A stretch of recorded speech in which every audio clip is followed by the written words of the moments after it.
Hey, what's up sa inyo mga kakempyong? Kritis Kabya nga po pala. At matagal na nga tayong hindi nakapag-vlog dahil naging busy tayo sa trabaho. At nakikita nyo naman, black and white. Parang dinaanan ng tide. Gulat ka no? Gulat ka no? Even get to cross.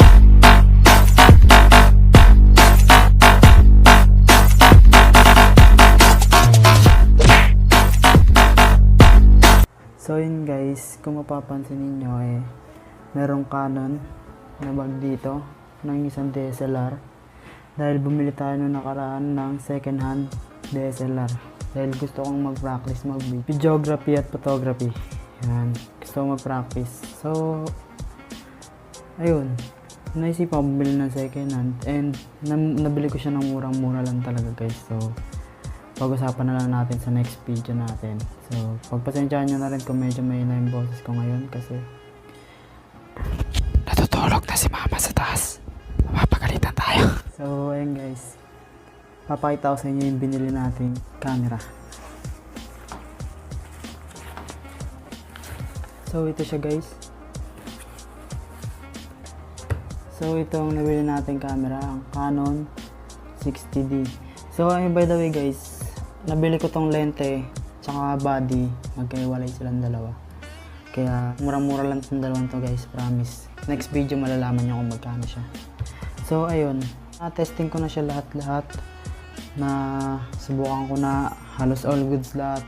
Pero may nakita ko, may dalawang issue lang ako na nakita. Kapal. Una, itong, ano ba tawag dito? Gago! Hindi ko alam. Basta itong ano niya. Ito. Kung mapapansin nyo, basag yun dito sa baba. Tanggalin natin. So yun, nalaman ko lang guys na pwede pala siyang tanggalin. Kaya naghanap ako sa Lazada ng mabibilan niya. Ito.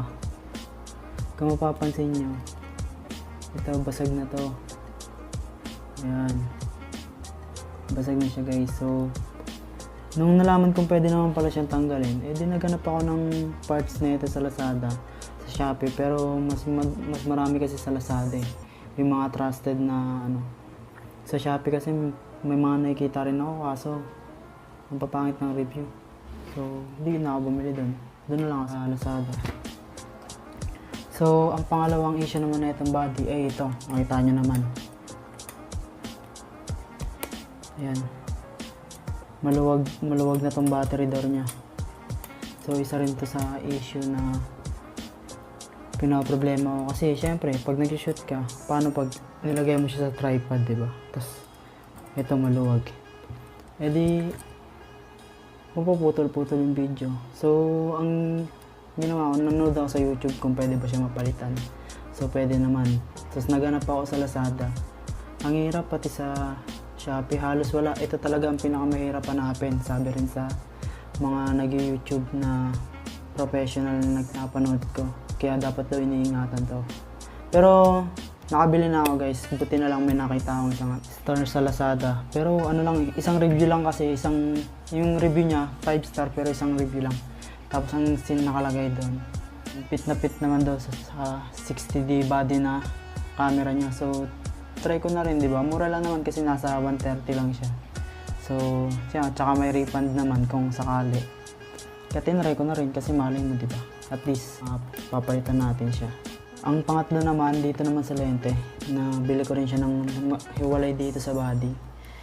Tapos, ang problema naman kasi dito guys, okay siya, pero wala siyang front cap.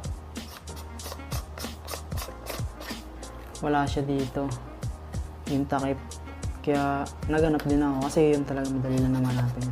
Mag-unpouch na tayo guys. Ito na nga, dumating na siya kanina.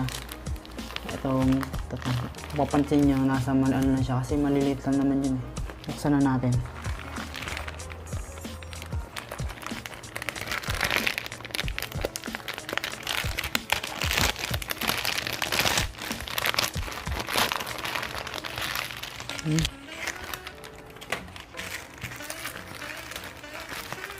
So ito siya guys.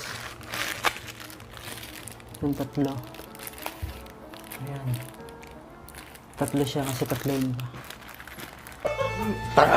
Review na natin kung magaganda ba tong mga parts na to. Ito muna, ano ba to?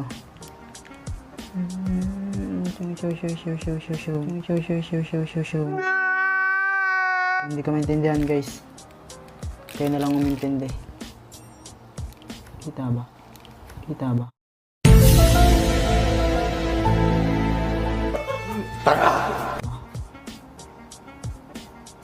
Hindi ko maintindihan. Chinese. Sabok na natin. Ito. So, ito yung battery door na binili natin sa Lazada. Sana pumasya, diba? Ayun lang yung laman. Ito lang. Bagong bago. So, try na natin guys kung fit ba siya. Ito yung luma. Ito yung bago. Sana hindi tayo ma-scam. Kung hindi, refund. Tagal lang inantay natin dito tapos di kasya na. Awit. Eh. So yun guys. Fit na fit siya.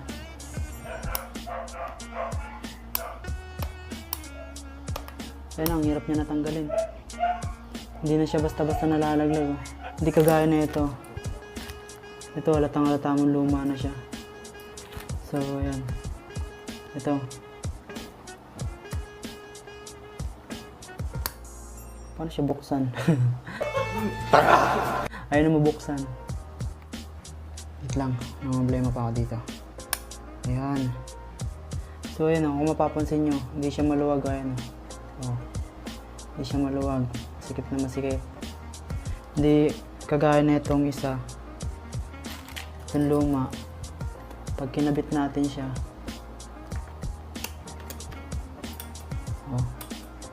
kita nyo na ba kung gaano kalambot? Hindi na siya fit. So, buti na lang nakabili tayo na ito. Ako, review sa inyo guys. Ewan ko kung totoo pero sabi ng isang professional na napanood ko lang din sa YouTube na hindi ko na lang din babanggitin yung pangalan. Pero ang sabi niya, ang pinakamahirap daw hanapin na parts sa mga shop itong battery door. So, swerte tayo kasi nakahanap tayo ng legit. So, ayan, tanggalin na natin tong nangungulontoy na to. So, ipalitan natin yung bago. Ayan. Lagay na natin muna yun. Lagay na muna natin yung battery guys. Yung battery niya. Ano ba yun?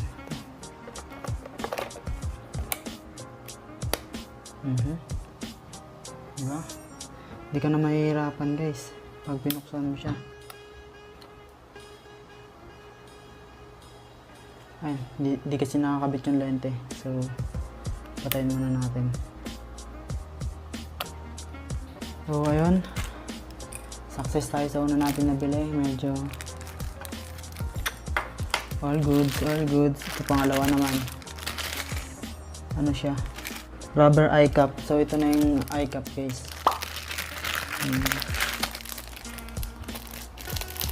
Ito na siya. Saan yung luma? Ito. Ito yung bago, ito yung luma. So, ayan. So, pares pa sila ng oo nga, pares lang sila. Pares na pares. Pero itong parang mas malambot siya. Dito kasi medyo itong luma medyo matigas. Parang ito kasi yung original. Dito medyo malambot lang. Ito yung bago, ito yung luma. Kung mapapansin nyo, yan, pag pinagdikit mo, kita mo na kung ano yung issue. So, presin na natin to. Kapitan natin itong bago. Kung magpipit ba siya, tingnan natin. Kung sasakto ba siya sa ating camera. Eh, yun, swak pa swak. Ayan na siya guys. Diba? So, ayun. Buksan na natin ang isa pa. Ito problema natin. Ito na lang yung natitirang panigurado. Ito na yun, yung isa.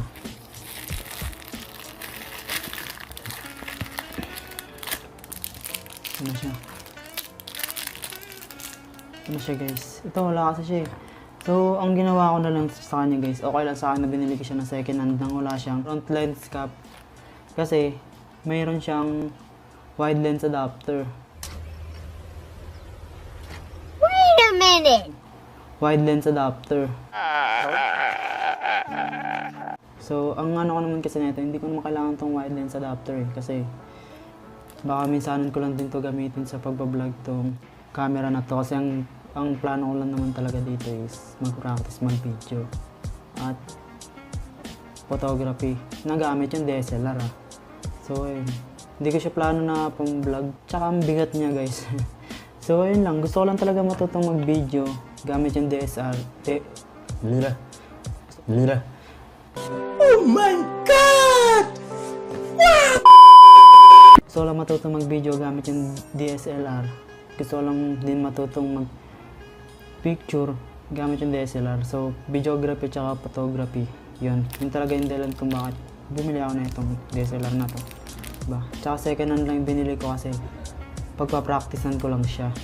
Yun yung dahilan. Kasi kung kagaya kita na hindi naman ganun karami yung pera, hindi naman pinagpala sa pera, pinaghihirapan yung pera, at walang budget, syempre, doon ka sa second hand lang. Next video, ituturo ko sa inyo kung paano bumili ng second hand DSLR na para hindi kayo na ano. So, ayan. Tara siya guys. Ayan. So guys. Ay, may ano siya. Para saan to? May tali. Hindi ko alam kung para saan siya guys ha. Tsaka nangas. May ganyan pala siya. Ganito pala yung mga front lens cap. Ayan, may ganyan. So ayan, try natin siya. Ito yung tali, hindi ko alam kung para saan siya. Comment nyo na lang sa baba kung para saan to. Sa mga professional dyan. So ito guys. Ginagano lang siya. Akala ko naman iniikot. Okay. Ganun lang siya guys. Akala ko naman yung pwede siya maikot. Pero hindi na siya naglalak. Kasi ito na mismo yung lock niya. Ayan. Ito na mismo ito. Ayan na mismo. All goods. Diba? Mas bagay naman naman. So ito baka kasi itong ano niya, kaya okay lang din sa akin na ito na lang ipantakip ko kasi ang dumi na rin ito eh. Pansin ko na rin sa unahan eh. Pero malay mo, malinis natin. Gagawa natin ng paraan. So, baka may ibang video ako na kailangan ko ng wide lens. So, baka magamit ko tong adapter na to. Ay, converter pala. Converter. Adapter tuloy. All good.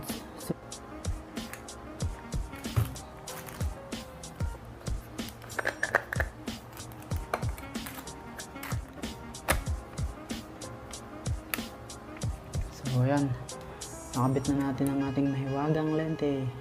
Tapos pag tinanggal mo siya, ganun ang kabilis.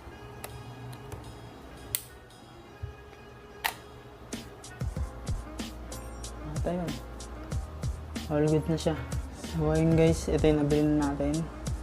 Ayan. All good na siya. So, pwede na natin siya mapag-practicean. At ayun na nga.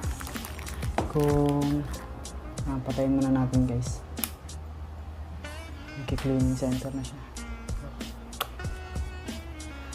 Ulit natin yung lens cap. So ayun. Okay na siya. Okay na rin to. Hindi na rin nalalaglag yung battery door. So ayun guys. Kung gusto nyo bumili ng mga gantong parts, kung kailangan din ng mga camera nyo, ilalagay ko yung link dyan sa description sa baba. So puntahan nyo na lang at i-click nyo na lang. So ayun guys, hanggang dito na lang.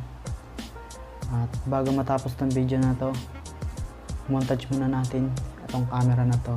So panoorin nyo. Bye bye!